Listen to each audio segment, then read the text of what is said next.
Bonsoir. En France, on dénombre 14 millions de célibataires et certains d'entre eux sont prêts à tout pour trouver l'âme sœur, notamment sur Internet. Les sites de rencontres sont légion, mais attention aux pièges. Derrière la photo du prince charmant se cache peut-être un escroc prêt à toutes les belles promesses pour vous soutirer de l'argent. Alors, qui sont ces arnaqueurs et surtout, comment opèrent-ils? Devant nos caméras, ils disent tout de leur technique et des bénéfices colossaux qu'ils en retirent. Difficile donc de trouver l'âme sœur, mais difficile aussi de préserver son couple. À Paris, 1 sur 2 se sépare. La première cause de divorce est l'infidélité de l'un des conjoints, au point que certains ont trouvé le moyen d'en faire un business très rentable, avocat, détective privé et même salon du divorce. Voici Enquête sur le business du couple. Allô Franck? Allô? Oui, c'est Marie-Hélène. Qu'est-ce qui se passe, mon amour? Tu devais me faire un mandat pour que je rentre, non? Très très belle fille, hein. Franchement une très belle femme. Pas beaucoup d'hommes qui auraient résisté, je pense, quand on voit une fille comme ça. Rencontre bidon, fausse identité, extorsion de fonds, qui se cache derrière Internet et ses tentations. N'établissez jamais un contact quelconque avec quelqu'un de suspect sur Internet. Quels sont les trucs des escrocs du cœur? Mon cœur s'est mis à battre parce que je me suis dit enfin j'ai trouvé le grand amour. Parce que j'ai su qu'il était marié, j'ai été anéantie, détruite. Je m'en sors plus. Le but, c'est d'obtenir soit un titre de séjour. Moi, je veux l'effacer, je veux l'éradiquer, je veux qu'il disparaisse parce qu'il m'a gâché ma vie. Que recherchent les femmes infidèles et qui en profite? Donc là, je suis sur la fiche de Nini, qui a 38 ans, qui est une femme mariée, qui recherche tout simplement un bel amant. Il y a un véritable marché de l'infidélité. Le mari a demandé le divorce, il a quitté le foyer familial. Il s'affichait déjà depuis très longtemps avec la femme avec qui il est aujourd'hui. Ok, ça marche. À tout à l'heure. Bon, il vient de partir, on y va. Traque, planque, filature.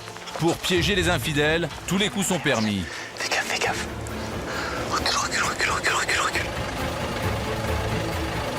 Ouais, Iska. C'est bon, on l'a vu, on l'a de pleine face. Las Vegas. Ici, tendresse rime avec business. Alors, qui gagne au jeu du mariage express? Thierry, je te donne cette alliance. En gage de mon amour. En gage de mon amour. Et je te reçois pour mari. Et je te reçois pour mari. C'est une industrie avant tout, hein. Les chapelles sont vraiment des business déguisés en chapelle.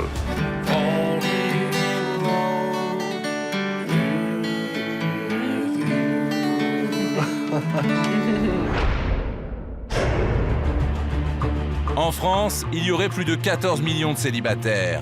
Il existe plus de 2000 sites de rencontres. Et tous promettent le grand amour.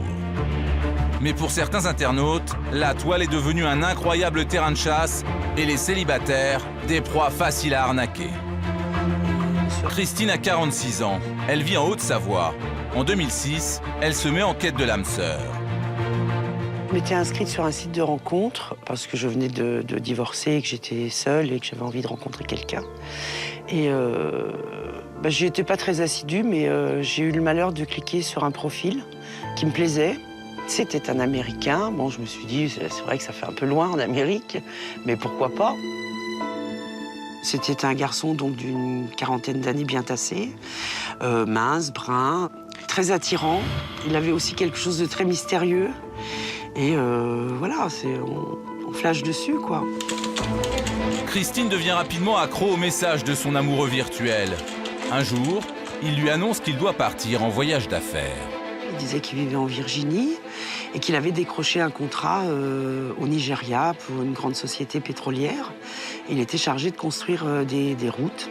Donc il part au Nigeria et pratiquement 1 mois et demi, 2 mois après, il m'annonce qu'il a des difficultés sur place pour se faire payer, qu'il a déjà investi énormément d'argent et que s'il n'arrive pas à se faire payer, il ne pourra pas terminer son projet et venir en France me rencontrer puisque c'était son but après ce contrat.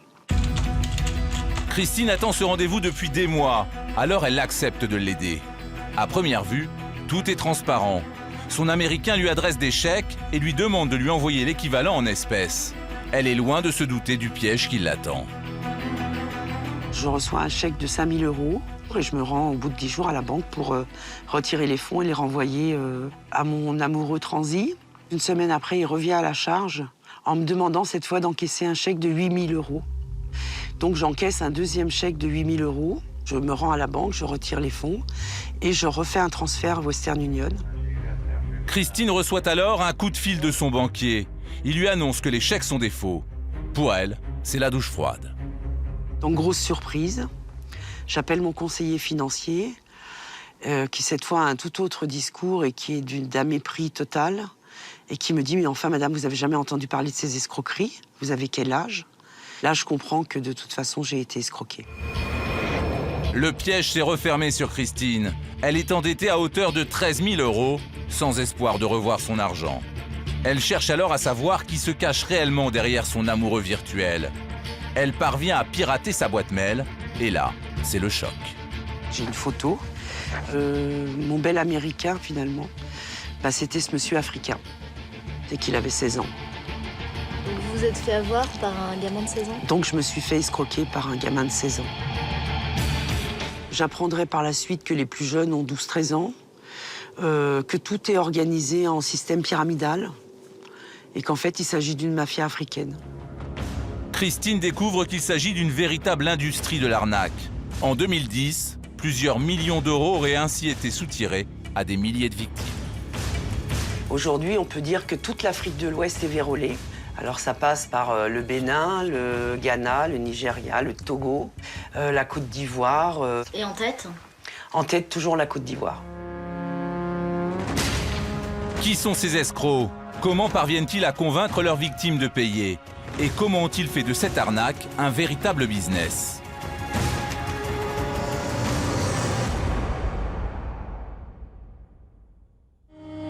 Pour le savoir, direction la Côte d'Ivoire. Abidjan, 4 millions d'habitants, la capitale économique de la Côte d'Ivoire. Le pays est en crise depuis la guerre civile de 2002. Un Ivoirien sur 2 est au chômage. Le salaire moyen est de 250 € par mois. Mais certains ont trouvé le moyen de gagner beaucoup plus d'argent. Marcoussis, un quartier où fleurissent de nombreux cybercafés. À une terrasse, nous croisons un groupe de jeunes qui manipulent des liasses de billets. Ils nous expliquent sans crainte que les billets sont le fruit d'arnaques sur Internet.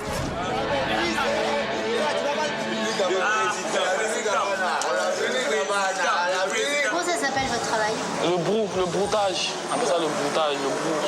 Et qu'est-ce que ça veut dire? C'est d'aller sur le net, aller sur un site de rencontre, chercher un homme qui veut avoir une femme sur le net. Il va devoir payer. Ce sont donc eux, les fameux escrocs que nous recherchons. Ils ne se cachent même pas. Ici, on les appelle les brouteurs, en référence aux chèvres qui broutent l'herbe. Eux broutent l'argent des Occidentaux et ils en sont fiers. 2 d'entre eux acceptent même de nous montrer comment ils procèdent. Silencieux et Clavier sont brouteurs depuis plusieurs années. Comme tous les jours, ils vont au travail, comme ils disent. On va aller travailler pour voir un peu comment ça va se passer. Leur terrain de chasse, ce sont les cybercafés. Oui, il faut quand même le soir, on va aller au Martino, jouer un peu. Bonsoir, cousin. Bonsoir. Une heure, c'est à côté. Une heure, c'est 250. Donc, je peux avoir 10 heures si la dépense. Ok. Je prends, je peux? Oh, allez-y, je vais vous mettre. Ok, il n'y a pas de souci. À peine arrivés, les 2 hommes se connectent sur Internet. Leur but, multiplier les contacts sur les sites de rencontres.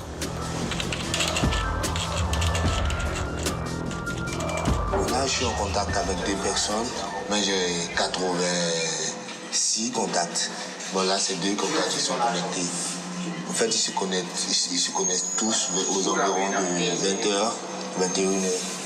Ça fait combien de temps que vous êtes en contact avec tous ces gens? Bon, il y a certaines personnes, on est en contact, ça fait 2 ans, 3 ans, 1 an. Il y a d'autres aussi, 2 jours, 3 jours. Bon, c'est pas tout le monde qui connaît l'arnaque. Et vous arrivez à savoir qui vous connaissez depuis quelques jours, qui depuis longtemps, vous ne mélangez pas tout? Oui, parce que là, tout est noté ici, en fonction de ton adresse et ton nom, et en fonction aussi des photos et tout. Ces contacts sont français pour la plupart, des proies potentielles. Aujourd'hui, dans les filets de Silencieux, une jeune femme qui vit à Limoges. Cela fait 3 semaines que le brouteur échange avec elle. Elle est lesbienne, mais pour lui plaire, il a trouvé une arme imparable. Silencieux s'est procuré sur Internet des vidéos de femmes sexy en train de pianoter. Il se fait passer pour l'une d'entre elles auprès de sa future victime. En fonction de la personne avec qui on parle, on choisit les vidéos d'hommes ou de femmes.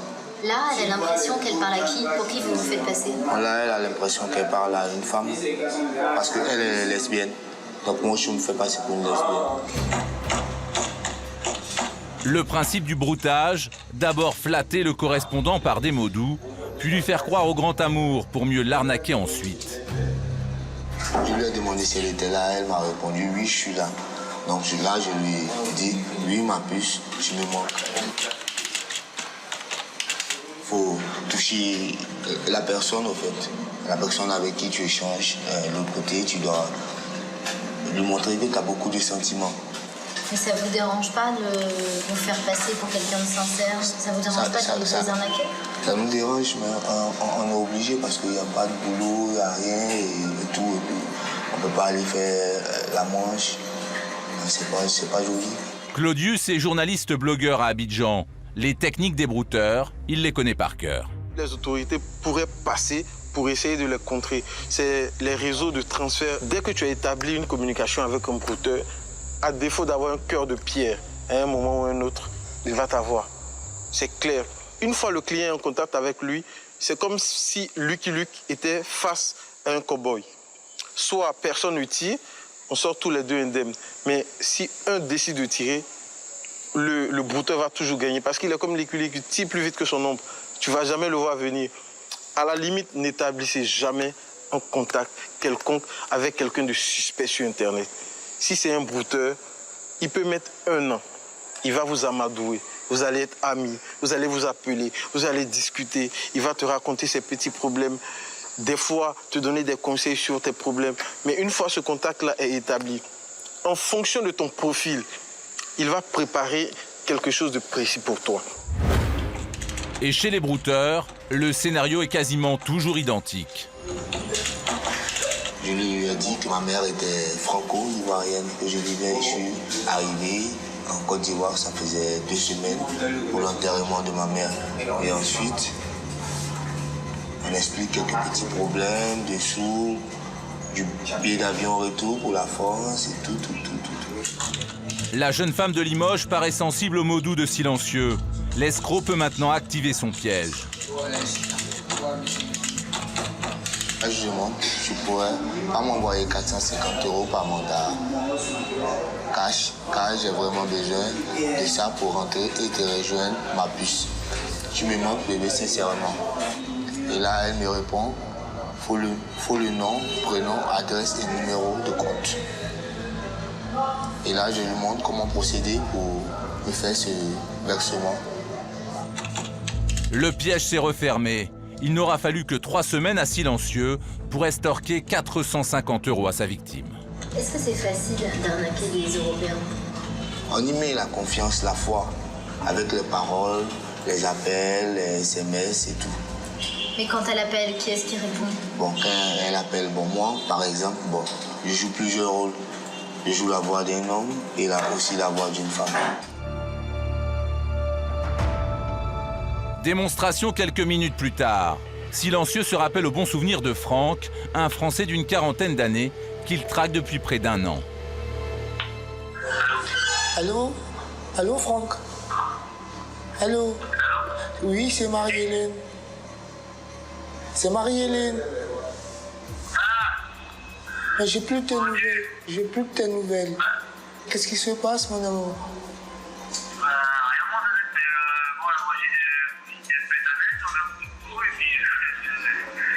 Mais tu devais me faire un mandat. Tu devais me faire un mandat pour que je rentre, non? Mais qu'est-ce qui se passe? Donc quand? Donc fais tout ton possible parce que là, il faut que je puisse rentrer au plus vite. Ok? Je t'aime, mon amour. Bisous. Lui, on est en contact depuis 1 an. On m'a déjà envoyé plus de 2000 euros. Il est très amoureux parce que ça fait 1 an qu'on est toujours en ligne, bavarder, échanger, et il s'occupe de tout aussi. Il paye le loyer de cette fille, ses vêtements et tout. Il y croit. Il y croit. Au mépris des sentiments de leurs victimes, les brouteurs sont des experts en manipulation. Et dans un pays où un Ivoirien sur 2 vit avec moins d'1 euro par jour, cela peut leur rapporter beaucoup d'argent. Quand ils ont 1000 euros, 2000 euros par semaine, c'est rien du tout. Ça n'a pas marché comme ils disent. Le brou n'est pas tombé, ils n'ont rien eu. Ils se font, je vais dire en gros, peut-être une demi-année de salaire d'un fonctionnaire normal en 1 mois, en 1 semaine pour certains. Il y a certaines personnes ici qui se retrouvent actuellement à 200 000 euros. 200 000 euros, c'est énorme. Même 50 euros, c'est énorme. Un phénomène qui tente de nombreux jeunes Ivoiriens attirés par l'argent facile. Dans d'autres quartiers d'Abidjan, nous avons fait la tournée de plusieurs cybercafés en caméra cachée. Ils sont ouverts 24 heures sur 24, pris d'assaut de jour comme de nuit. Et les jeunes connectés sont tous sur des sites de rencontres. La majorité d'entre eux sont des brouteurs. Est-ce qu'aujourd'hui, on peut parler d'un business de l'escroquerie ici en Côte d'Ivoire? Oui, aujourd'hui, on peut parler d'un gros business de l'escroquerie. Surtout sur Internet. Il y a d'autres domaines où il y a de l'escroquerie. Mais sur Internet, c'est devenu un phénomène de société. C'est devenu un vrai virus qui, chaque fois qu'on essaie de le prendre dans les filets, il mute en autre chose, il se transforme à chaque fois, il devient plus vorace. À la recherche permanente de nouvelles proies, rien n'arrête les brouteurs. Pas même l'idée de détruire la vie de leurs victimes. Leur dernière arnaque est terrifiante, le chantage à la webcam.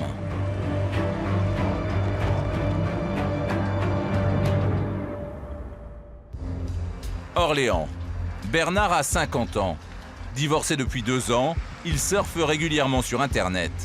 Un jour, il noue des relations avec une jeune femme, Larissa. Elle avait 23 ans, je crois, 24 ans. Elle habite la Belgique, d'après ce qu'elle m'a dit. Et elle devait partir en voyage d'affaires parce qu'elle travaille dans l'import-export. En discutant, donc j'ai su qu'elle partait à la Côte d'Ivoire et tout. Et qu'elle en avait à peu près pour 1 ou 2 semaines. Voilà. Une très très belle fille. Hein. Franchement, une très belle femme. Pas beaucoup d'hommes qui auraient résisté, je pense. Quand on voit une fille comme ça, on se verrait bien à son bras. Pendant plusieurs semaines d'échanges, Larissa pimente les soirées de Bernard. L'homme commence à croire à cette idylle naissante, d'autant que progressivement, la jeune femme devient de plus en plus entreprenante. Elle commence à me parler un peu sexe, parce que moi, quand je suis devant la caméra, la plupart du temps à la maison, je suis torse nu, donc elle dit que j'avais un beau corps, tout ça, qu'elle voulait en voir plus. Est-ce que vous parliez via la webcam? Moi, je parlais via la webcam. Elle me voyait, mais moi, je la voyais pas. Donc c'est pour ça, je lui dis... au début, elle voulait voir mon corps. Sous le charme de la tentatrice et fort de son anonymat, Bernard décide de passer à l'acte et dévoile son intimité. Elle a coupé, au bout d'un moment, elle a coupé, on s'est dit au revoir. Et c'est tout, puis ça s'est arrêté là. Mais dès le lendemain, Franck reçoit d'Afrique un étrange mail dont l'auteur serait le procureur d'Abidjan. C'est un document qui vient de la Côte d'Ivoire, avec la vidéo que j'avais fait devant la caméra. D'après son message, une plainte a été déposée par l'oncle d'une citoyenne ivoirienne se nommant Clarisse. Le mail du prétendu procureur est explicite. Il détaille le comportement équivoque de Bernard devant la webcam et lui apprend que la belle Clarisse est mineure. Ce genre de comportement est passible de poursuites judiciaires en Côte d'Ivoire. À la fin du mail, le soi-disant procureur lui propose une solution à l'amiable, moyennant une amende de 5 000 euros. Là, j'étais là, assis sur ma chaise, je transpirais à grosses gouttes, j'ai presque un demi-rouleau de sopalin, j'étais tout en panique. J'ai coupé l'ordinateur, j'ai pas répondu, j'ai même pas cherché à savoir. Mais Bernard n'est pas au bout de ses surprises. Quelques jours plus tard, il reçoit un message qui l'anéantit. J'ai eu un message de mon ex me disant que ma propre fille avait vu mes photos. Pas la vidéo, mais photos sur Facebook. Alors là, ça m'a foutu un choc. Ma fille m'a envoyé un message, tu me dégoûtes, je préfère du plomb. Voilà ce qu'elle m'a marqué, je préfère du plomb plutôt que de te revoir. Ça veut dire quoi? Ça veut dire qu'elle préférait se tuer plutôt que me voir. Donc quand votre propre fille de 17 ans vous met ça...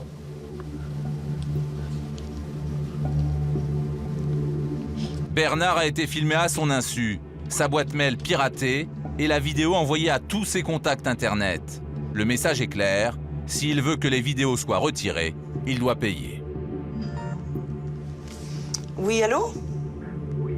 Un chantage terrifiant qui ferait de nombreuses victimes en France. Christine a créé une association pour défendre les victimes de toutes ces arnaques sur Internet. Vous allez nous envoyer un email avec le lien de cette vidéo. Et nous, on va se charger de la signaler et de la faire supprimer. À bientôt. Merci, au revoir.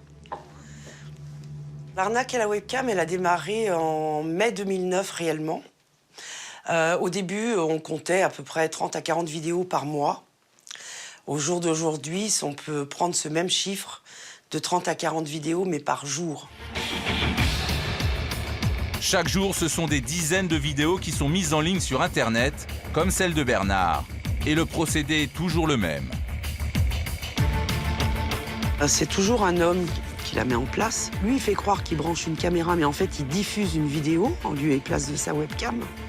Alors, vidéo haute, bien sûr, d'une femme qui est en train de se déshabiller, et tout ça pour exciter la victime homme qui est en face. Ce que ne sait pas la victime, c'est qu'il est filmé en même temps, qu'on va donc le faire chanter, en lui faisant croire qu'il a été pris en flagrant délit de pédophilie, et que donc il doit payer une grosse amende. Et s'il ne s'exécute pas, sa vidéo sera diffusée sur YouTube.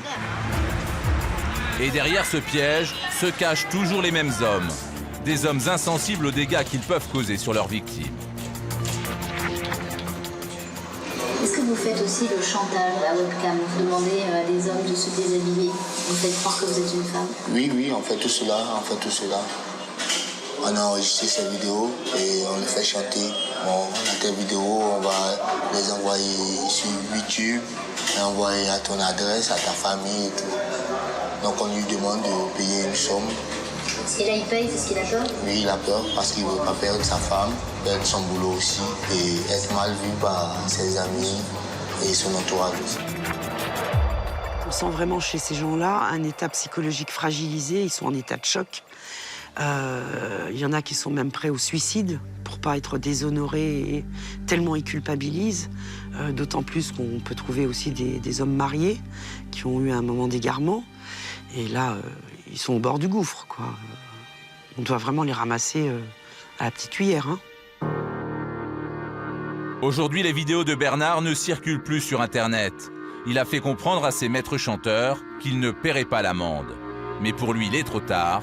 Sa fille refuse toujours de lui adresser la parole. Aujourd'hui, je ressens un dégoût déjà de tout ce qui se passe, quoi. Je crois que j'ai plus de honte par rapport à ma fille. Colère, oui, contre eux, ça c'est sûr. De la peur, maintenant un petit peu moins. Mais bon, ce qui est diffusé aujourd'hui, si ça continue à être diffusé tout le temps, un jour ou l'autre, il me tombe dessus. Escroquer quelqu'un par les sentiments, on n'a pas affaire à des êtres humains, là, c'est pas possible. Ces gens-là sont l'ignominie parfaite. Et ça, je peux pas l'accepter, moi. Il faut qu'ils soient punis pour ça. Le problème, c'est que la justice française est impuissante devant ces arnaques venues d'un pays étranger. Cet argent sale leur sert avant tout à faire la fête, à se sentir puissants dans un pays ravagé par la guerre et la pauvreté. Mais combien de vies détruites pour ces moments d'ivresse? Pourtant, les autorités ivoiriennes luttent contre ce phénomène. Une cellule de cybercriminalité a même été créée pour combattre le broutage. Mais leur tâche est difficile.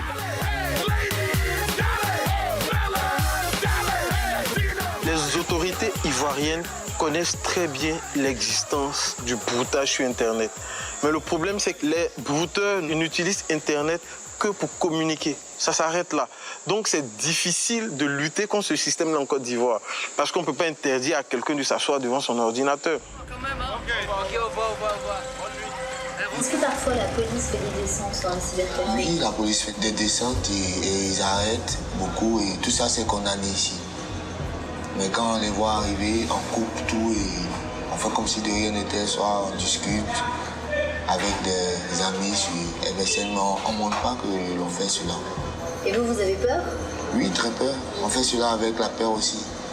Parce qu'on sait qu'à la fin, on ira tous un jour en prison. Ce type d'arnaque est passible de 2 à 5 ans de prison en Côte d'Ivoire. En 2 ans, 66 escrocs ont été arrêtés par la police ivoirienne. Mais le phénomène, lui, reste encore un fléau. Et les arnaques ne se limitent pas à Internet. En France, un nouveau type d'arnaque au sentiment fait des ravages. Le terrain de chasse de ces nouveaux escrocs, l'institution la plus sacrée, le mariage. Pour le meilleur et pour le pire. Saint-Étienne. C'est ici qu'habite Anna. Elle vit depuis 8 ans une histoire tragique. Elle nous la raconte de manière anonyme pour protéger sa famille. En 2002, en vacances à Alger, elle fait la connaissance d'Ahmed, un Algérien. C'est le coup de foudre, la rencontre qu'elle espérait depuis des années. Mon cœur s'est mis à battre parce que je me suis dit, enfin, j'ai trouvé le grand amour. Enfin, je me suis dit, je ne suis plus toute seule. Je vais pouvoir fonder un foyer. Il est tout le temps avec moi, il est tout le temps aux petits soins pour moi. Il téléphone sans arrêt. Je me suis dit, bon, il n'y a pas de doute à avoir. En plus, c'est un beau garçon, vraiment bien. Anna est amoureuse. Son bel Algérien la rejoint en France et un mois plus tard, le couple se marie. Pour le mariage, ça a été très très simple et très rapide. On est parti à la mairie, on est revenu. On a dit oui, monsieur le maire, on est revenu. Et là, il voulait repartir tout de suite en Algérie. Mais j'ai dit mais non, moi j'aimerais partir en lune de miel, j'aimerais partir en voyage avec toi. J'aimerais faire un petit voyage de noces, ne serait-ce que de quelques jours. Et il a insisté pour ne pas le faire. Et il est reparti après le jeudi en Algérie. Je ne l'ai pas vu pendant 6 mois. Un comportement étrange, mais Anna veut y croire. D'autant plus que lorsque son mari décide de rentrer, il n'a qu'une idée en tête, régulariser sa situation. Le lendemain de son arrivée, il me fait on va tout de suite à la préfecture, il faut absolument que j'ai mes papiers parce que je ne peux pas rester comme ça sans papiers et tout. Après, il a sa carte de résidence. Et là, on va dire c'est le plafond qui me tombe sur la tête. C'est-à-dire? Et il me dit on va aller demander le RSA. Mais je lui dis mais tu vas pas travailler? Alors il me dit en attendant, je demande le RSA. Moi, il faut que je reparte en Algérie. Pendant 6 ans, leur mariage se résume à des allers-retours d'Ahmed vers l'Algérie.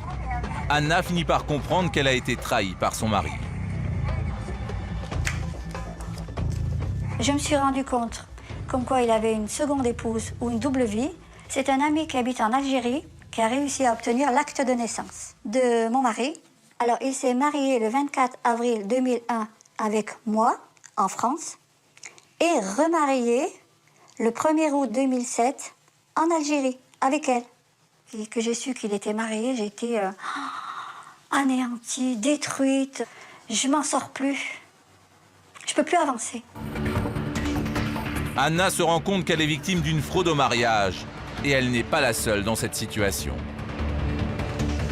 Bonjour. Le conseiller municipal de la Loire, Jean-Jacques Ray, est de plus en plus sollicité par des victimes de ce type d'arnaque. Elle porte même un nom, le mariage gris. Des victimes, chantage au sentiment, absolument Oui, incroyable. le mariage gris, je me suis fait berner. Vous vous êtes fait berner. Un mariage gris, c'est vraiment un marché de dupes. C'est-à-dire que, au contraire du mariage blanc, où les deux conjoints, son futur conjoint, se mettent d'accord pour contractualiser et savent que derrière, ils n'iront pas au bout de leur contrat, qu'ils divorceront, eh bien, dans le cadre du mariage gris, il y en a l'un des deux qui est de pleine bonne foi, je dirais qu'il fait comme tous les mariages, qui se marie par amour et parce qu'il a envie de faire sa vie avec quelqu'un d'autre, alors que celui qui contractualise ce mariage sait qu'il n'ira pas au bout. Le but, c'est d'obtenir soit un titre de séjour, parce qu'on est donc dans le cadre du regroupement familial, c'est d'obtenir éventuellement une demande de nationalité, et puis c'est de toucher des prestations, alors qu'on ne touche pas forcément quand on est marié, on peut toucher à titre individuel, mais quand on arrive en France pour pouvoir rester en France, le fait d'être marié facilite bien des démarches. Des mariages gris, effectivement, on en a de plus en plus. Aujourd'hui, Anna retrouve Sonia et Marie, 2 autres victimes de mariage gris. Les 3 femmes devenues amies s'entraident dans leur démarche. Moi, je l'ai fait venir, je lui ai offert la carte de séjour 10 ans. Toutes 3 ont cru épouser un homme aimant et dévoué, et toutes ont vécu le même calvaire. On dirait que c'est mon histoire à moi. moi aussi, pendant tout le long de ma grossesse, il n'a jamais été là, il est toujours absent en Algérie. Il partait 2-3 mois, il revenait. Il n'a jamais assisté à aucune échographie, il n'a jamais assisté à l'accouchement. Il était en Algérie, sa tante lui a téléphoné, elle lui a dit que j'étais très malade, qu'il fallait qu'il rentre. Il lui a dit non, c'est une grossesse, c'est pas une maladie, hein, elle peut bien vivre avec. J'étais très, très malheureuse de voir que...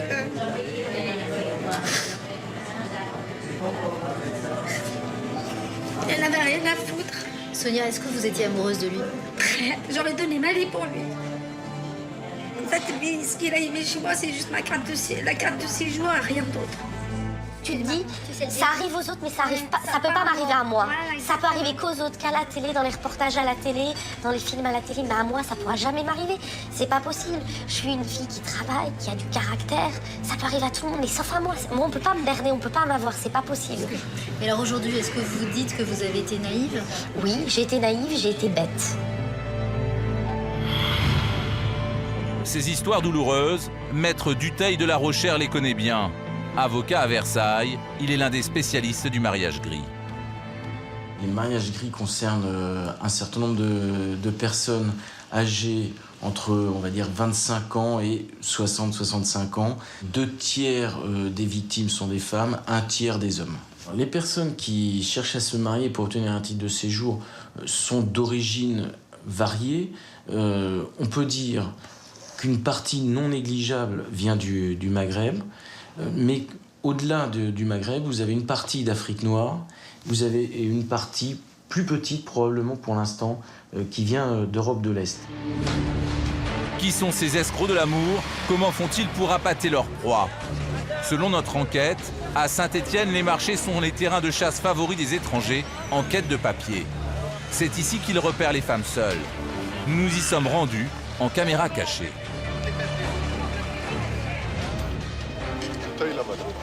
Il y a 2 tailles? Oui, les petites tailles, les grandes. Ah d'accord. C'est combien? 5 € les deux. Vous êtes française? Ouais. Ça va? Et vous êtes quoi? Algérienne. Algérien. Vous êtes mariée? Non. Bah, donne-moi ton numéro.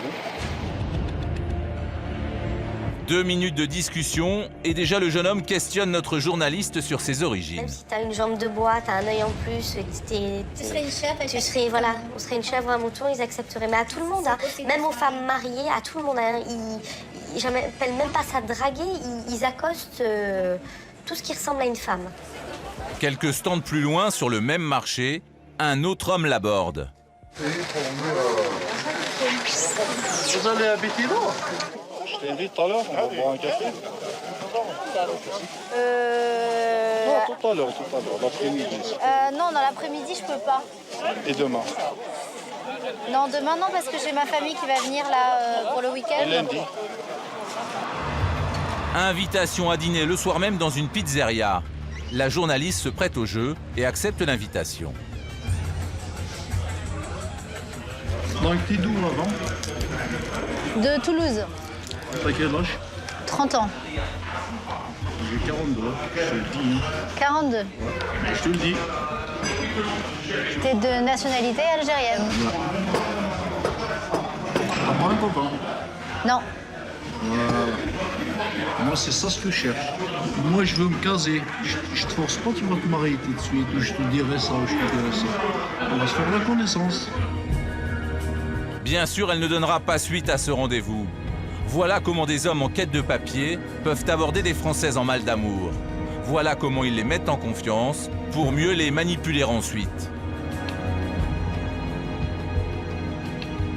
Les situations où les victimes rencontrent les personnes qui vont les amener à se marier sont souvent, alors c'est un point commun, une situation de grande vulnérabilité. Il y a toujours une fragilité au moment où ils vont rencontrer la personne qui justement va leur apporter un espoir d'un avenir meilleur. Marie, comment ça se fait que vous êtes mariée en Algérie? Je partais souvent en vacances là-bas et puis je l'ai côtoyé. Et puis je me suis dit, c'est peut-être un homme bien sortant de 2 déceptions amoureuses. Et puis je me suis fait embobiner. Aujourd'hui, Anna, Sonia et Marie se battent pour obtenir une annulation de mariage. Le divorce ne leur suffit pas. On le mariage, certes, il a été reconnu parce qu'il a été consommé, il y a eu un enfant, mais moi, je veux l'effacer, je veux l'éradiquer, je veux qu'il y ait une annulation. Je veux que, point de vue de moi, ma vie, il disparaisse parce qu'il m'a gâché ma vie. Il m'a pourri, il m'a salé, je me sens sale. C'est pas, je vais prendre 15 douches pour me nettoyer, non. Pour moi, me nettoyer, c'est qu'il disparaisse. Le divorce, il garde tout ce qu'il a gagné. RSA, chômage, tout. Tandis qu'avec l'annulation, il perd tous ses droits et se retrouve dans le même état qu'avant le mariage. C'est-à-dire, il n'a plus rien et il fait demi-tour en Algérie. Il perd tout, tout, tout. À l'heure actuelle, l'annulation du mariage reste le seul recours pour les victimes. Si la nullité est reconnue, alors elles peuvent demander réparation. De 5 000 à 10 000 euros de dommages et intérêts. Aujourd'hui, près de 2000 annulations de mariage sont prononcées chaque année en France. La plupart concernent des mariages gris. Mais cette procédure est très difficile à prouver et encore mal connue des avocats.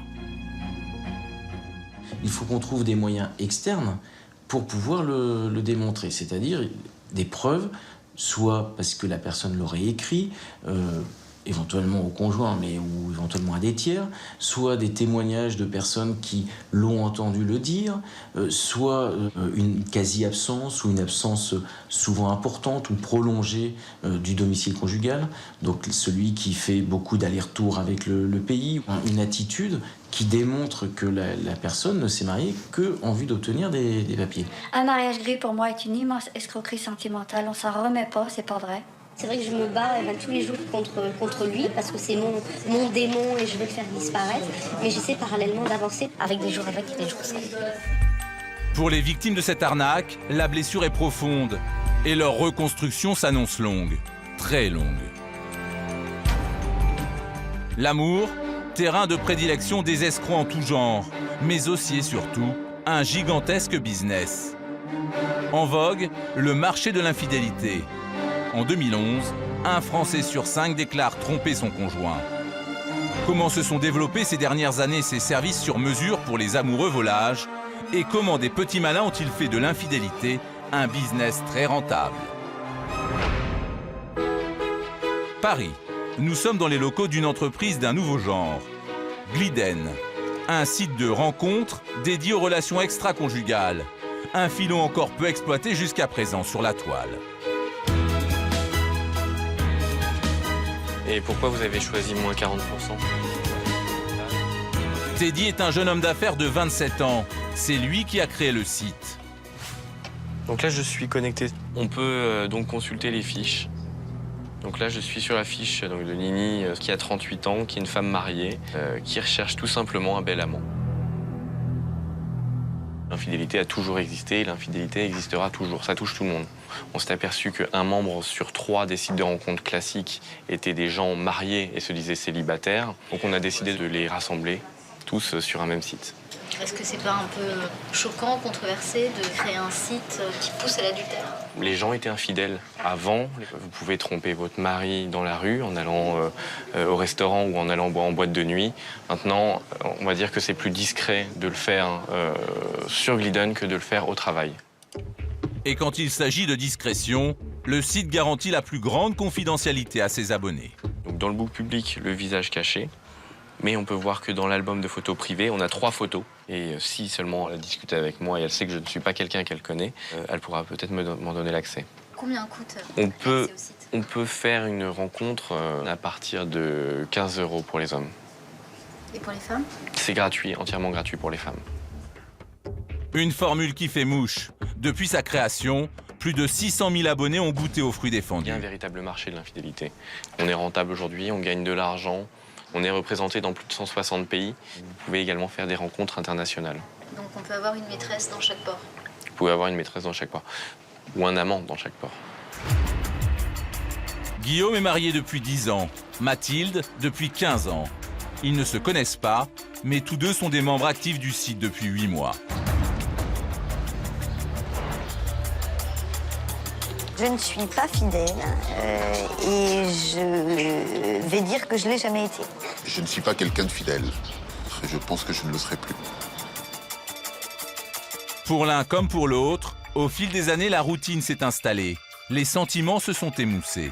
Au bout d'un certain temps de vie amoureuse, on se connaît. Je ne dis pas qu'on se connaît par cœur, mais on connaît le cœur de l'autre, on sait comment il réagit. Et donc, il y a forcément une forme de routine qui s'instaure. Ça ne veut pas dire que ça ne se passe pas bien. Je ne m'ennuie pas avec elle au lit, mais il y a beaucoup moins de place pour la découverte, l'exploration, l'inattendu. Vous avez pris 3 kilos, 5 kilos, vous maquillez plus, vous traînez en jogging et en pyjama. Vous avez des enfants, etc. Et vous rentrez dans un schéma de vie qui me semble destructeur. Moi, si je dis à mon mari, viens, on va prendre le train juste parce que ça peut être sympa de passer une nuit à s'envoyer en l'air dans un train, ça va pas passer. D'après les deux amants, l'infidélité via Internet serait donc un moyen de préserver leurs conjoints respectifs. Si vous avez une relation extra-conjugale avec quelqu'un qui est célibataire, vous prenez le risque effectivement de générer une frustration parce qu'elle attendra autre chose. Elle attendra que, je sais pas, la relation soit durable, qu'elle se traduise par une vie de couple, qu'elle se traduise par des enfants, autre chose. Si on veut des relations extra-conjugales, le plus simple est évidemment que ce soit entre personnes qui sont déjà dans des relations de couple. Pour autant, ni Guillaume ni Mathilde n'envisagent de mettre un terme à leur mariage. Je ne quitte pas ma femme parce que je n'ai aucune envie de la quitter, parce que je vis bien avec elle, qu'on a des projets en commun, qu'on a des enfants à élever, qu'on est heureux ensemble, donc je n'ai pas de raison de la quitter. J'ai jamais envisagé, j'ai jamais pensé à quitter mon mari pour un autre, et je le ferai pas. Je le ferai pas. Je le ferai pas parce que j'assume complètement le choix de vie que j'ai fait. À l'heure actuelle, oui, c'est vrai que je suis confrontée au fait d'en aimer un autre, mais en fait, il y a de la place pour deux. Il y a de la place pour deux parce que je l'aime pas de la même manière, que j'ai pas envie d'avoir des enfants avec lui. Il y a des choses que j'ai pas envie de faire avec lui. Je pense que mon infidélité fait en sorte qu'on est toujours mariés et qu'on s'aime toujours. Si je n'étais pas infidèle, je pense qu'il y a longtemps qu'on aurait divorcé comme tout le monde. Mener une double vie, préserver son jardin secret, cela nécessite une sacrée organisation. Pour gérer une double vie, il faut être à la fois organisé et discret. D'abord, il y a les mails, les textos, etc., qui supposent une gestion drastique, même si c'est douloureux. Il faut supprimer les textos au fur et à mesure, ne surtout pas les garder. Si on s'envoie des mails, il faut évidemment avoir une messagerie à part, non identifiable, pas avoir une messagerie avec son nom et son prénom. Aujourd'hui, ma maîtresse connaît mon vrai prénom, je connais son prénom, et c'est tout. Pour Mathilde, infidélité rime avec secret. Alors pour n'éveiller aucun soupçon et justifier ses absences auprès de son mari, elle a trouvé une solution très en vogue.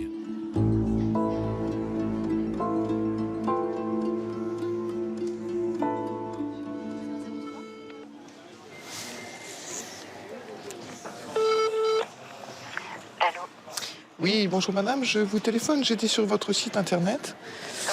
Et j'ai besoin d'un alibi, donc je vous contacte pour voir un petit peu comment ça se passe. Un alibi, car dans quelques semaines, elle a prévu de retrouver son amant. Et une agence spécialisée va lui fabriquer une excuse sur mesure. Ce serait pour la deuxième semaine des vacances de février, le fin février, à partir du 24. À partir du 24 ? Voilà. D'accord. Et ce serait pour combien de temps ? Eh bien, si possible, un jour et une nuit. Un jour ? Et une nuit. C'est juste pour vous ou c'est aussi pour un ami ou... Bah oui, non, il faudrait qu'on ait deux alibis, puisqu'il en a besoin d'un aussi, oui. Ces alibis seront fabriqués loin de Paris, à 25 km de Mulhouse. Voici le siège de la société, une simple maison au centre du village. La directrice, Christine. Ses clients, une dizaine par jour environ. Des Français, des Suisses. Christine a un emploi du temps précis et minuté. Pas de place pour l'improvisation. Oui, allô ? Madame, bonjour, c'est Emma de la clinique. Bonjour. Est-ce que je pourrais parler à votre mari, s'il vous plaît ? Écoutez, là, il est sous la douche. D'accord. Est-ce que vous pourriez lui dire de venir rapidement au bloc opératoire ? On a besoin de lui. D'accord, il y a une urgence. Il y a une urgence, il y a sa patiente qui a saigné ce matin et puis l'anesthésiste l'a vu et puis il aimerait l'opérer. D'accord, bah, je vais lui dire tout de suite. Merci. Au revoir, madame. Bonne journée. Au revoir. Ce chirurgien m'a appelé en me disant qu'il aimerait bien avoir un petit peu de temps libre. Je me suis dit là, c'est vite trouvé. On l'appelle pour lui dire qu'il a une urgence dans le bloc. Donc voilà, lui, il était sous la douche. Ça s'était convenu que vers midi, il serait soit en train de promener le chien vite fait autour de la maison, soit il serait sous la douche pour que sa femme prenne le téléphone. Le coût de cet alibi téléphonique, 43 €. Christine en réalise 5 par jour. Sa journée s'enchaîne par une visite chez le fleuriste. Elle va commander un bouquet de fleurs pour la maîtresse de l'un de ses clients. L'homme a fait appel à Christine pour rester discret. Il ne veut pas que sa femme découvre le poteau rose. Ça vous va? Oui, c'est très bien comme ça. Vous avez une petite carte, s'il vous plaît? J'ai oublié. Oui, vous voulez une carte neutre? Oui, s'il vous plaît. Un stylo, vous avez? Non, j'ai rien. C'est vous qui choisissez ce que vous mettez comme mot? Non. Le mot, c'est le client qui me dit ce qu'il veut que je mette. Mais dans le deal, oui, c'est moi qui écris la carte. Merci. Au revoir. Au revoir. Christine est mariée depuis 19 ans avec Pierre. Ensemble, ils mènent une vie très tranquille. Pendant des années, Christine a servi d'alibi à des amis infidèles. Jusqu'au jour où cette mère de famille a décidé d'en faire son business. Et parfois, elle demande un coup de main à son mari, car en matière d'alibi, rien ne l'arrête. Mon mari a demandé le divorce. Il a quitté le foyer familial. Il s'affichait déjà depuis très longtemps avec la femme avec qui il est aujourd'hui. Ok, ça marche. À tout à l'heure. Bon, il vient de partir, on y va. Traque, planque, filature. Pour piéger les infidèles, tous les coups sont permis. Fais gaffe, fais gaffe. Recule, recule, recule, recule, recule, recule. Ouais, Iska. C'est bon, on l'a vu, on l'a de pleine face. Las Vegas. Ici, tendresse rime avec business. Alors, qui gagne au jeu du mariage express? Thierry, je te donne cette alliance. En gage de mon amour. En gage de mon amour. Et je te reçois pour mari. Et je te reçois pour mari. C'est une industrie avant tout. Hein. Les chapelles sont vraiment des business déguisés en chapelle.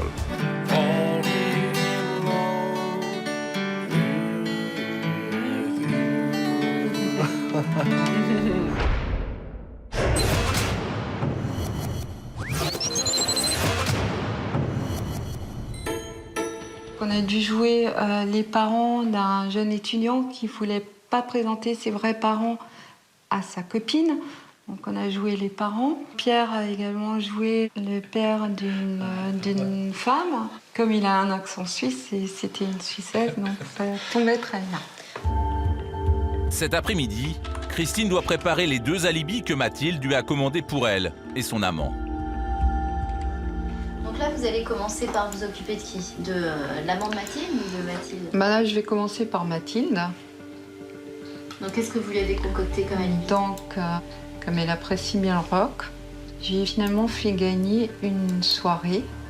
Je suis très heureux de vous annoncer que vous aviez gagné une soirée VIP, un apéritif dînatoire, une nuit d'hôtel en chambre individuelle, valeur commerciale 1 200 €. Au nom de toute l'équipe de la société Rock Music, nous vous souhaitons un agréable moment. Vous êtes inspiré de concours que vous avez gagnés vous-même? Non, je l'ai créé de toutes pièces. Tout est factice dans ce courrier. Donc, la société n'existe pas, le logo, je l'ai créé moi-même. Donc, on ne peut pas être attaqué par une société existante. Au tour maintenant de l'amant de Mathilde. Il cherche du travail dans l'informatique. Christine va lui fabriquer un alibi sur mesure. C'est une lettre type pour une convocation à un rendez-vous d'embauche. Nous avons bien reçu votre offre de candidature au sein de notre entreprise pour le poste 2. Donc là, je vais mettre software. Aussi, nous vous proposons un rendez-vous dans nos locaux avec Monsieur Durand. Et il s'agit tout à fait d'une société factice qui a son siège social à Courbevoie. Il y a un numéro de téléphone, mais ce numéro de téléphone n'arrivera pas à Courbevoie, il arrive ici. Si sa femme appelle, Elle va tomber chez nous. Je vais l'appeler, je vais me présenter comme société Abbott. Et puis, je pourrais lui confirmer que son mari a effectivement un rendez-vous avec Monsieur Durand. Son secret pour rendre les alibis crédibles, louer les indicatifs téléphoniques régionaux de France et de Suisse à l'année. Là, je fais une étiquette. Comme ça, je sais que si ce téléphone sonne à partir de maintenant, je sais que c'est la femme d'un de mes clients qui est censé être à un hôtel à Paris. Non, je ne vends pas des téléphones, c'est simplement des téléphones pour bétonner de mes alibis. 2 heures de travail, et voilà les alibis de Mathilde et de son amant, enfin prêts. Donc ça, c'est l'alibi pour Mathilde, la convocation pour Albert, l'hôtel pour Albert, et puis le train pour Albert. Concocter des alibis pour couvrir des amants volages, un métier très particulier, mais qui ne pose aucun cas de conscience à Christine. De service. On propose un service, les gens l'utilisent ou ne l'utilisent pas. C'est quand même un business qui est très décalé. Mais qui répond à un besoin aujourd'hui, une vraie demande. Il y a une vraie demande. Ce business peut paraître dérangeant, mais il est bel et bien légal. Et à raison d'une dizaine d'alibis par jour, la société de Christine se porte bien, même si elle préfère rester discrète. C'est une entreprise plutôt rentable. Oui, c'est une entreprise qui est en plein essor. En tout cas, c'est devenu aujourd'hui une vraie société qui vend du faux. Attention toutefois à l'adultère. Cela peut vous coûter cher si votre conjoint vous démasque. L'infidélité est responsable d'un divorce sur 2. Une véritable aubaine pour les professionnels qui surfent sur ce juteux marché de la séparation. Paris, porte de Champéret. Pour la 2e année se tient le salon du divorce. La commissaire du salon, la voici. Brigitte Gommet. C'est elle qui a flairé la bonne affaire. En fait, l'idée nous est venue il y a environ 3 ans, fin 2007, avec 2 éléments qui ont été un peu concomitants. Une petite manifestation en Autriche qui s'appelait Salon du divorce. Donc on l'a appris par les médias et on s'est dit quelle drôle d'idée. Et donc on a réfléchi sur le sujet. Et en même moment, c'était le moment où le président de la République divorçait. Et là, on s'est dit, tiens, il se passe quelque chose. Il y a probablement des tabous qui sont tombés. Est-ce que c'est pas un peu négatif de créer un salon du divorce ? C'est une réalité de la vie. En France, aujourd'hui, on compte à peu près 130 000 couples qui se séparent, qui divorcent par an. C'est-à-dire c'est 1 sur combien ? En région parisienne, c'est 1 sur 2. Ce qui est le cas de la plupart des grandes villes en Europe, faut le savoir, 1 sur 2. Toutes les grandes métropoles, c'est cette statistique. Et par contre, dans des villes plus moyennes ou dans des coins plus de campagne, en province, on est sur 1 sur 3. En 2010, près de 6000 futurs divorcés ont visité le salon. Est-ce que vous m'expliquez ce que vous êtes venu faire sur ce salon ? Essayer de trouver des renseignements pour rentrer dans le cadre de la séparation simplifiée. Et parce que, comme tous les divorces, il y a toujours les avocats, les juges, le couple, les enfants. Et je ne veux pas que mes enfants rentrent dans le conflit. Alors, est-ce que c'est avec madame que vous vous séparez ? Non, c'est madame que j'ai retrouvée, que j'ai rencontrée. À 45 ans passés, on a rencontré le coup de foudre. Le salon, 80 stands. Les classiques, avocats, notaires, huissiers, mais aussi d'autres plus surprenants. Médiums, coachs ou relookers. Ceux-là ont trouvé un bon filon à exploiter. C'est pas forcément facile quand on vient de se séparer ou de divorcer, de refaire sa vie. On ne sait plus trop qui on est, on a beaucoup d'habitudes aussi. Et c'est important de se refaire une image, de redécouvrir enfin sa beauté, sa vraie beauté. Et quand on a une image qui nous ressemble et qui est belle, on se sent bien et plus sûr de soi. Et ça aide évidemment dans la démarche de trouver l'amour.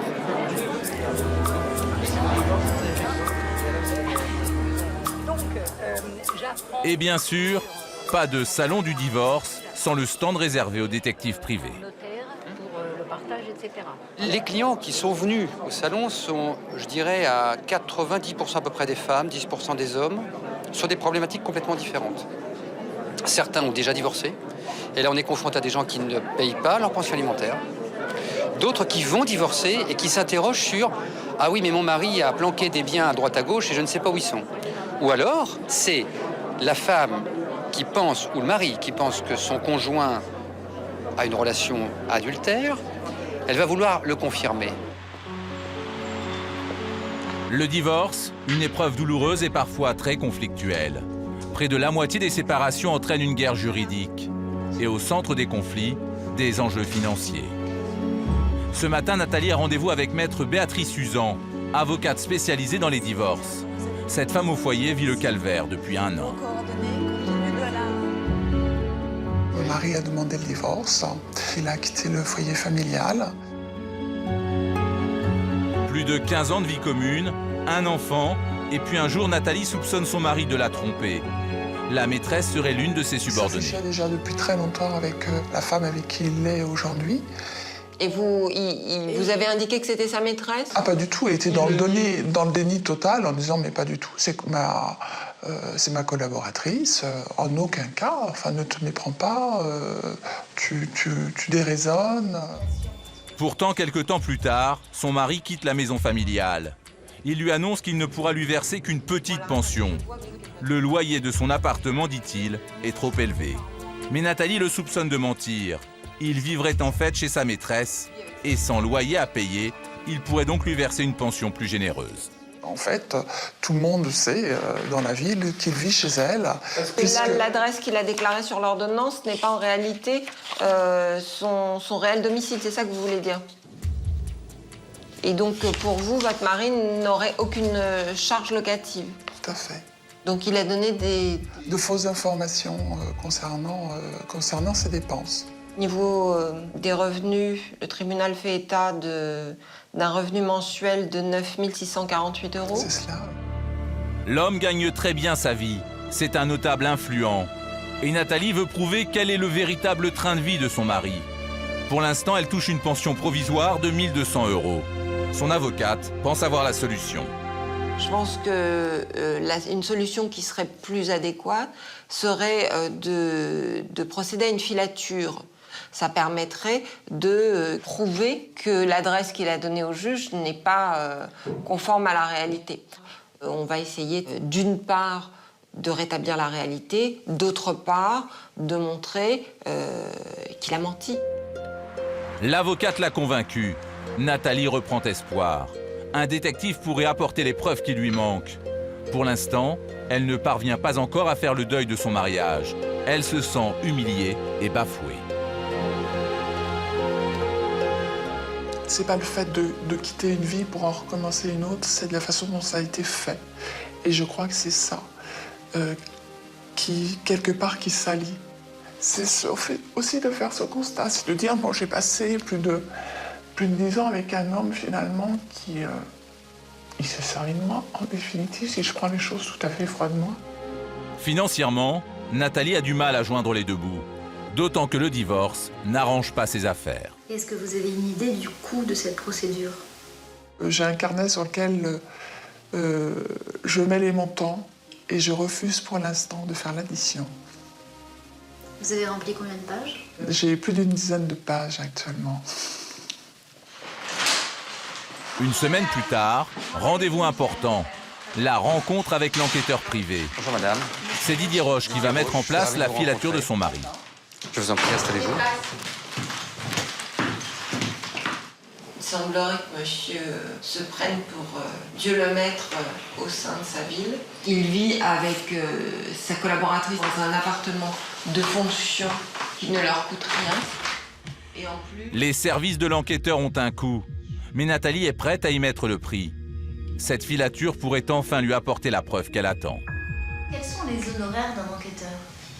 C'est à peu près 75 € par heure pour un agent. Donc ça reste quand même un moyen de preuve cher, toutefois. L'enjeu financier, lui, l'est pour beaucoup. Dans le cas de madame, si l'on arrive à démontrer qu'il ne paye pas de loyer, si l'on arrive à démontrer qu'il y a des éléments fautifs, on peut penser que la pension alimentaire sera en proportion de ce dont elle a droit. Est-ce que vous vous sentez rassuré? Je ne sais pas si le terme rassuré est approprié, mais j'ai l'impression d'avoir eu une véritable écoute. Monsieur Roche, en fait, propose de dire « Moi, je vais vous aider et on va prouver ». Écoutez, merci beaucoup, madame. Merci à vous. Au revoir, je suis ravi de vous avoir rencontré. Vous pouvez en tous les cas compter sur notre collaboration. Merci. Orly, dans la banlieue parisienne, voici les bureaux de l'agence privée. C'est Mathieu, l'un des détectives privés, qui va se charger de la filature. Son visage sera masqué pour ne pas compromettre ses futurs planques.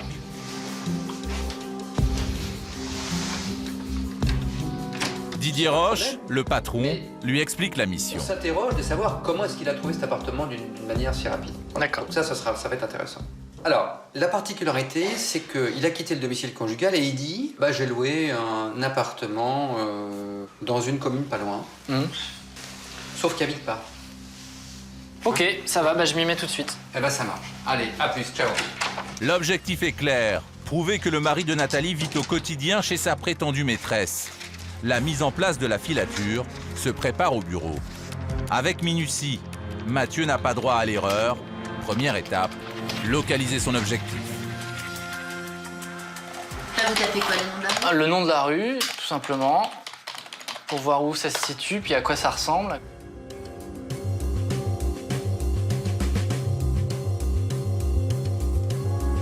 Elle est par là, elle est là, voilà.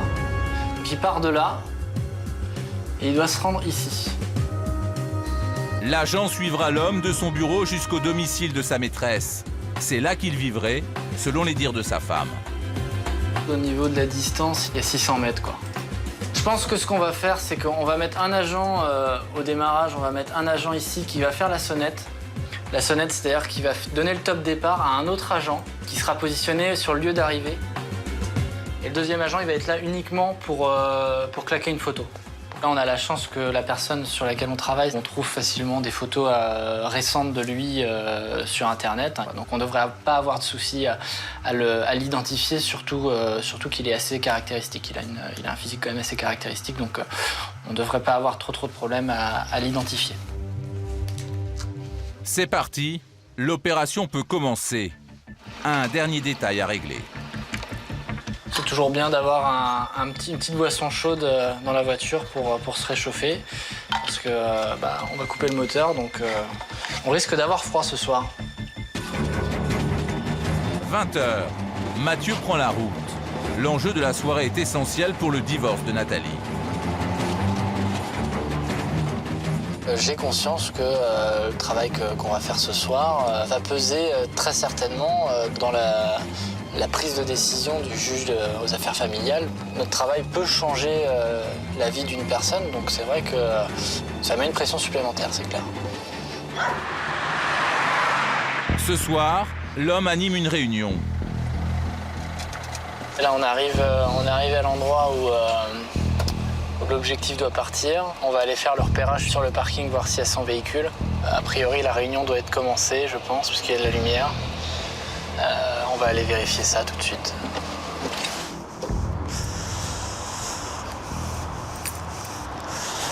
Tu vois, sa voiture, elle est là. Elle est juste là.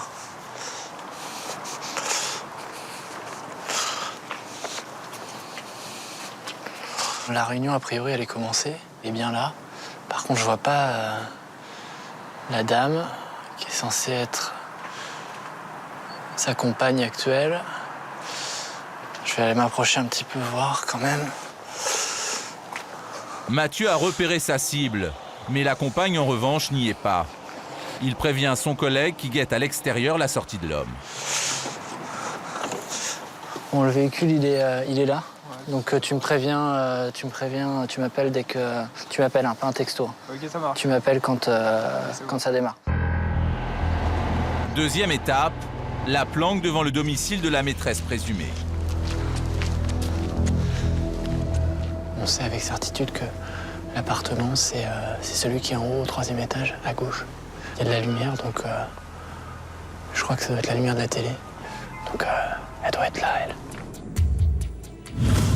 Retour dans la voiture. Mathieu prépare son matériel. Reste à attendre patiemment le signal de son collègue. Parfois, une planque peut durer toute la nuit.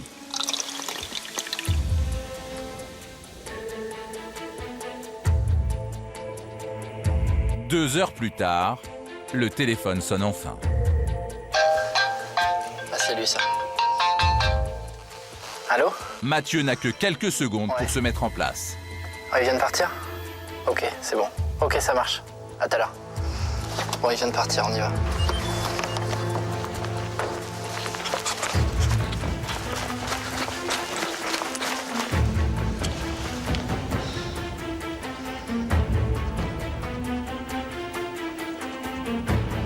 Ça lève, la barrière, elle se lève.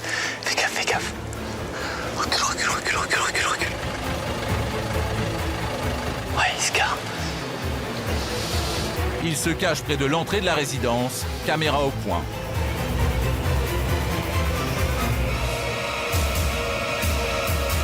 L'homme sort de son véhicule, se dirige vers l'entrée de l'appartement de sa maîtresse et, détail important, ouvre la porte avec ses propres clés.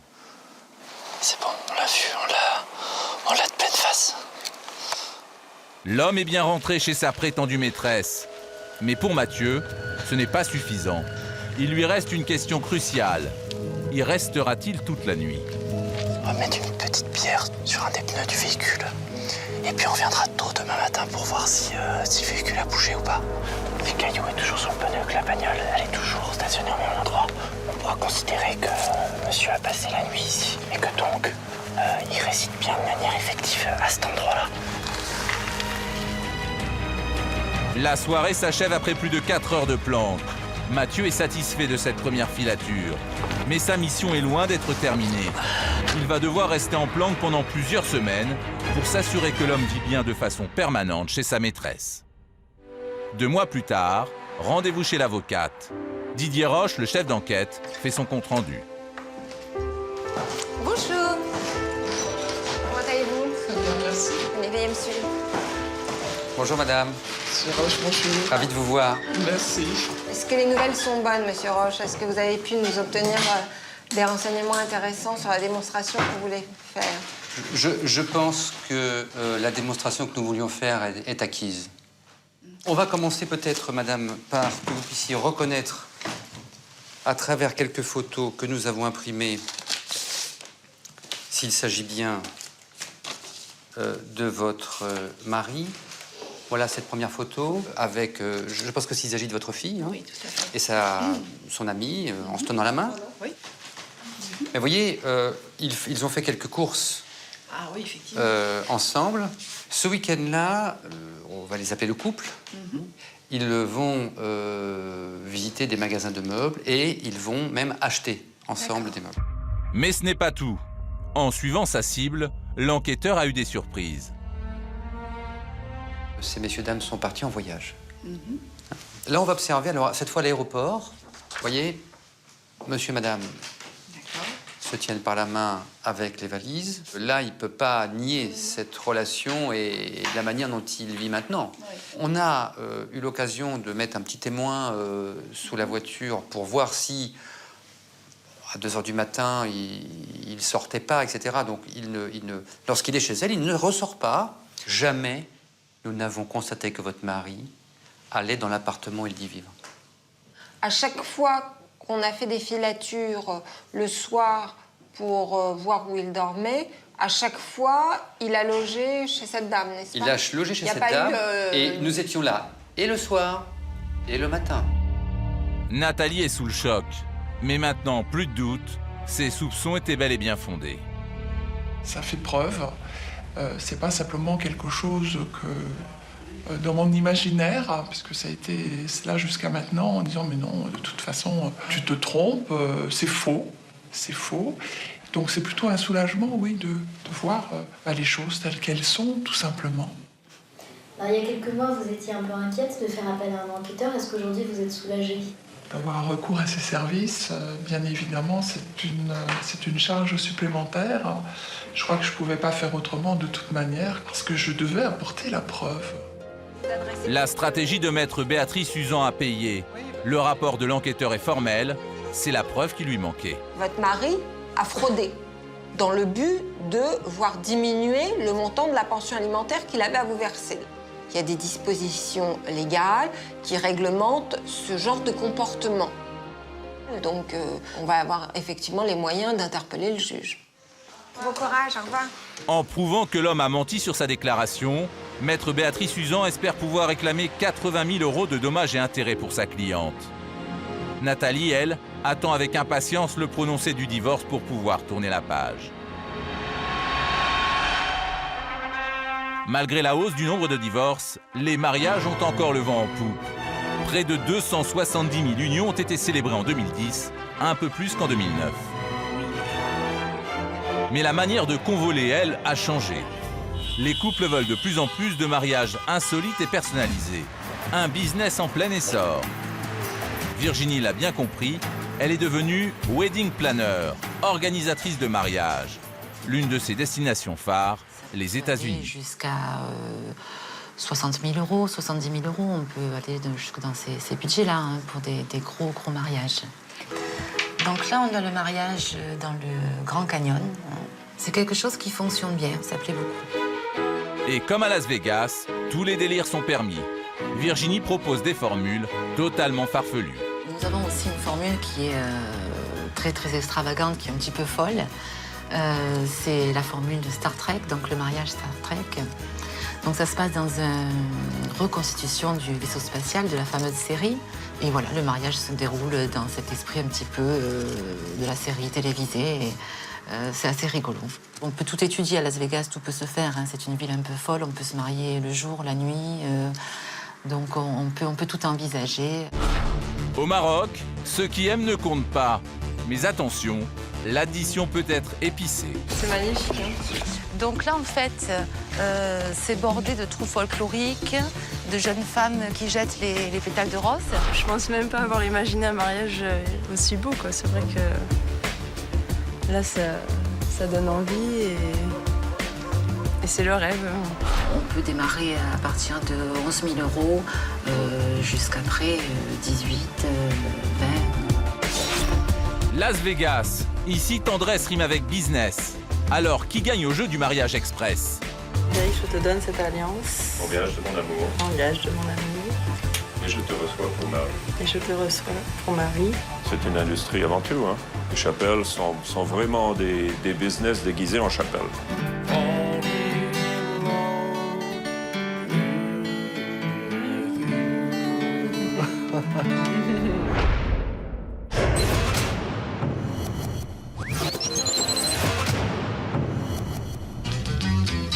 Las Vegas, capitale du jeu des excès. Cette ville est devenue la destination la plus prisée des wedding planners pour organiser des mariages clés en main.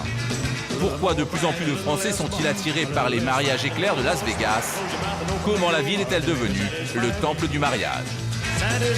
Chaque année ici, plus de 100 000 couples se passent la bague au doigt. Dans quelques heures, ce sera au tour d'Annabelle et de Frédéric. Ces deux Français originaires de la Creuse se diront oui. C'est un délire au départ de dire si on se marie, on fera ça à Las Vegas. Là, c'est merveilleux, quoi. C'est tout démesuré. On en prend plein les yeux à chaque seconde, partout où on va, quoi. Voilà.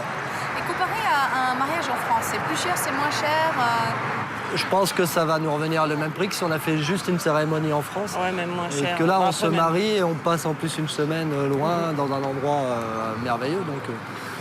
Réflexion égoïste, ouais, mais assumée. Voilà. Pour ce grand jour, tout a été planifié à distance par Virginie, l'organisatrice du mariage. D'abord l'hôtel, une suite dans l'un des plus mythiques de la ville, le César Palace. Immense lit, grande salle de bain, thé d'écran plat, une vue de folie et puis pas mal de place, quoi. Alors là, on a une vue exceptionnelle. Magnifique. Voilà. Donc voilà, ce qu'on appelait disproportionné se présente là. Alors voilà, on a même eu droit au jacuzzi. Voilà. À Las Vegas, se marier est un jeu d'enfant. Peu de pièces à fournir, pas de délai d'attente. Les chapelles sont ouvertes 24 heures sur 24. Pas de publication de banc. Il suffit juste d'acheter un permis de mariage et d'avoir un témoin.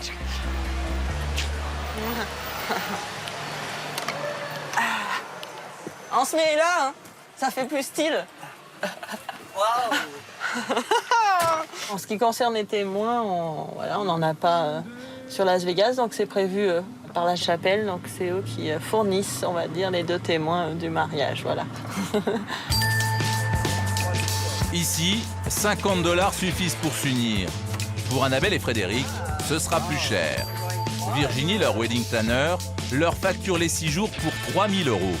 Dans la prestation, vol, hôtel, cérémonie en français avec photo, fleurs, musique et surtout, validation officielle du mariage en France.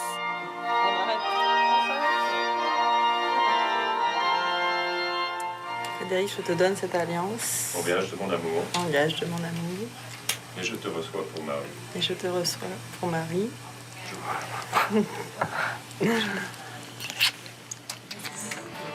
Et pour le même prix, cerise sur le gâteau, la visite surprise d'Elvis. Car à Las Vegas, il faut oser, tout est permis, même le plus kitsch. Contrairement aux idées reçues, se marier à Las Vegas peut être très sérieux. Pour faire reconnaître son union en France, il suffit d'envoyer son certificat de mariage au consulat français de Los Angeles. Vous l'aurez compris, Las Vegas est devenu l'usine à mariage, un vrai business assumé par le curé qui les a unis. En général, il y a entre 80 et 120 000 mariages dans l'année. C'est une industrie avant tout. Hein. Les chapelles sont vraiment des business déguisés en chapelles. Vous voyez, c'est pas des églises. Vous voyez. C'est moins cher de se marier à Vegas plutôt que de faire un gros événement ailleurs. On peut se marier pour 300 $ seulement et épargner ensuite pour la maison ou pour le voyage de noces. Virginie organise plusieurs mariages par semaine à Las Vegas, mais elle propose également d'autres formules. Et elle n'a même pas besoin de rencontrer les futurs mariés. Mais ce qui marche le mieux, ce sont les formules sur mesure, un mariage unique et personnalisé. C'est ce que recherchent Caroline et Alexandre. Ils ont décidé de se marier à Marrakech. Ils veulent surprendre pendant 2 jours leurs 60 invités. On veut des choses qui bougent un petit peu, qui changent un peu de l'ordinaire, ou une sorte de petit séjour, entre guillemets, clé en main, où tiens, tac, tac, voilà. tac, tac, tac, puis avec des activités que, bien voilà. sûr. Donc là, oui, là, on va pouvoir privatiser un lieu que pour vous et vos invités. Donc je peux vous proposer, on a 2 riads, donc un qui a une capacité plus importante. Vous avez à peu près, bon, comme vous avez l'habitude de le faire, vous savez à peu près, sans les options, sans rien, 2 nuits, qu'est-ce que ça représente, 3 nuits, qu'est-ce que ça représente à peu près Donc sur 2 nuits, 45-50 personnes, on peut démarrer à partir de 11 000 € jusqu'après 18, 20. Ça me paraît... Avant de s'engager définitivement, l'agence offre 2 jours de repérage pour préparer le mariage. Une semaine après leur rencontre, Virginie organise le voyage. Au revoir, bon retour. Merci.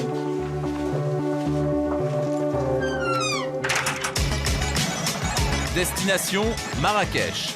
Malgré les récents événements, le pays attire toujours les mariés. Virginie fait découvrir au couple le riad qu'elle a sélectionné pour leur mariage. Voilà, on a des Darchama. Là, voilà, il y a donc ce qui est sympa, c'est qu'il y a plein de petits coins. Vous invitez à pourront se retrouver pour boire le thé. Voilà. Et on a l'espace vie qui est autour de la piscine avec le bar. C'est magnifique. Hein. C'est joli, oui. Première étape réussie. Le couple est conquis par le riad. C'est ici qu'ils décident de loger leurs invités. Étape suivante, valider les animations. Le couple va organiser une journée de sport le lendemain du mariage. Virginie leur propose un concept sur mesure, à 10 km du riad, en plein cœur de la Palmeraie. Ce qui est intéressant quand on a des groupes comme ça pour les mariages où il y a de la famille, des amis, il y a des enfants, on peut faire pour tout le monde. Bien sûr, on adapte. On peut faire des ateliers pour les enfants, bien sûr, avec les animateurs, ils peuvent s'en occuper. On peut préparer par exemple un petit cours de danse pour les femmes. Voilà, ou cours de cuisine. Les hommes, ils peuvent faire aller un petit tour de quad ou des trucs comme ça. Voilà. Donc on s'adapte. Nous, il y a différentes activités qu'on propose et les gens ils choisissent. Voilà. Le coût de cette option, 60 € par personne, soit 3 600 €. Mais cela ne rebute pas Caroline et Alexandre. Ils ajoutent cette prestation à leur formule. Reste maintenant à choisir le lieu pour la fête. Pour convaincre ses clients, Virginie a vu les choses en grand. Ce soir, elle a décoré le riad exactement comme le soir du mariage. Elle attend le verdict des futurs maris. Donc il y aura les bougies, comme ce soir, on a fait la décoration pour que vous ayez une idée. D'accord. Il y en aura même peut-être sûrement un peu plus. Et voilà, les tables seront réparties toutes ici. Avec donc les danseuses du ventre qui arriveront par ici, qui feront le spectacle là. Quand on voit la décoration ce soir, ça nous met plutôt en confiance parce que pour l'instant, on trouve ça magnifique. Donc, Le lieu est magnifique, là, la décoration, avec un peu de fleurs et puis bon, surtout un peu d'invités. C'est dans cet esprit-là que vous imaginiez votre mariage? Je pense même pas avoir imaginé un mariage aussi beau, quoi. C'est vrai que là, ça donne envie et c'est le rêve. Donc là, on nous a préparé. Au programme ce soir, dégustation du repas de mariage et choix de l'animation. Voilà, ce soir, donc, on va faire un petit condensé de ce qu'on peut vous proposer et de ce que vous allez avoir le soir de la cérémonie.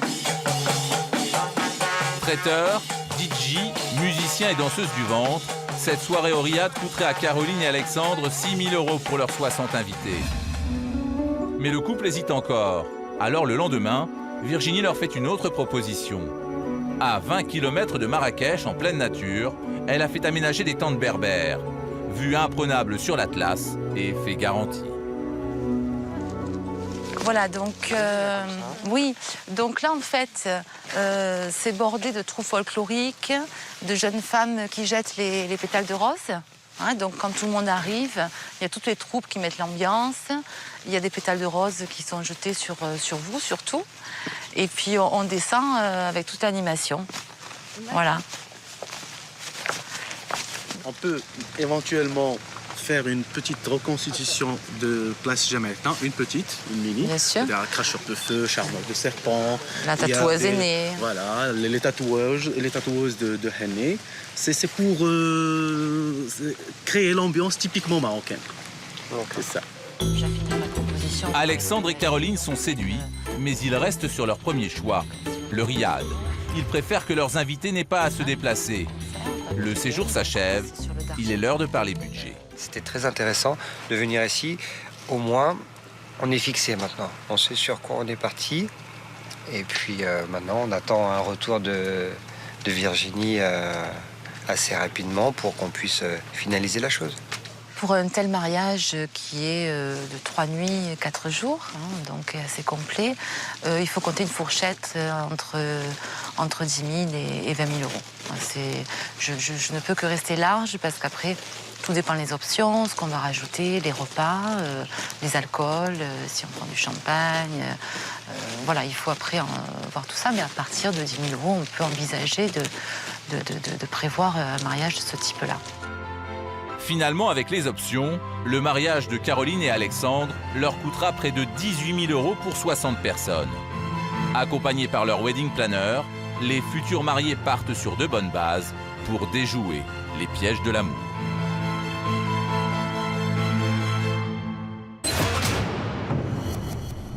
Ce 90 minutes enquête est terminé. Merci de nous avoir suivis. On se retrouve très bientôt sur TMC. Merci, bonsoir.